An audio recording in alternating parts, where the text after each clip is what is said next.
Good morning! I-discuss ko naman ngayon ang advantage ng 7 accounts over single account. Marami sa atin ang nagtatanong kung bakit ba maganda ang 7 accounts.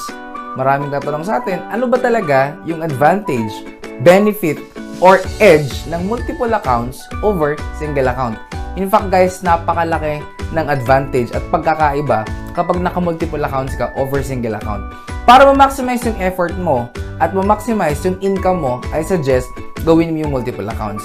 Explain ko ngayon ang comparison ng single account over multiple accounts. Guys, you know what? Example, naka-single account ka. Example, this is you.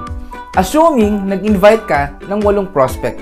Example, na-invite mo si A, B, C, D, E, F, G, at saka si H. It's up to you kung saan mo sila ipoposition. Assuming si A, B, C, D ay inilagay mo sa left. Okay? Para balance. And the rest, si E, F, G, H sa right. Since lahat ikaw ang nag-invite sa kanila, lahat yung direct referral bonus sa'yo. Therefore, magkano ang direct referral bonus mo? 1,000 times 8 na invites mo, that's total of 8,000 pesos. Ngayon, ilang pairs yan? That's 1, 2, 3, 4. Ang match sales bonus mo is 4 times 2,000 pesos. The good news is another 8,000 pesos. Therefore, ang total na kinita mo kapag naka-single account ka, having your 8 invites or 8 downlines, kumita ka ng total of 16,000 pesos. Well, sounds big, pero ito yung maganda. Paano naman kung naka-7 accounts ka?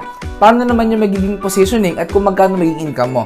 Guys, take note. Same effort na gagawin mo, same effort na ibibigay mo. Mara-reject ka din, madi-discourage ka din, ibig sabihin, same effort, 8 din. Example, assuming naka-7 accounts ka. This is U1, U2, U3, U4, U5, U6, U7. Guys, si A at B, ilalagay mo siya downline ni U4. Okay? Si C at D, downline ni U5. Si E at saka si F, downline ni U6. Si G at saka si H, downline ni U7. Therefore, si U4, 1 sa left, 1 sa right, total of how much? 1,000 plus 1,000, nag-pair, 2,000. U4, kumita ng 4,000 pesos. Si U5, ganun din, 4,000. U6, ganun din. U7, 4,000. Therefore, U4, 5, 6, at 7, kumita ng total of magkano? That's total of 16,000 pesos. Magkano naman ang kinita ni U2? Nag-pair sa kanya sino? Si A at saka si D. Si B at si C. Dalawang pair, magkano? That's total of 4,000 para kay U2. Si U3, magkano kinita? That's, nag-pair naman si E at saka si G. Si F at saka si H. Magkano kinita ni U3? That's total of another 4,000. So, 8,000 na agad yung dalawang accounts. Guys, the good news is, yung top account, magkano kinita? Ilang pair yon? That's 4 pairs. How much is that? 4 times 2,000, total of 8,000. Magkano ang total na kinita kung naka-multiple accounts ka or naka-7 accounts ka? Total of 32,000 pesos. Guys, imagine, doble ang kinita mo kung naka-multiple accounts ka over single account.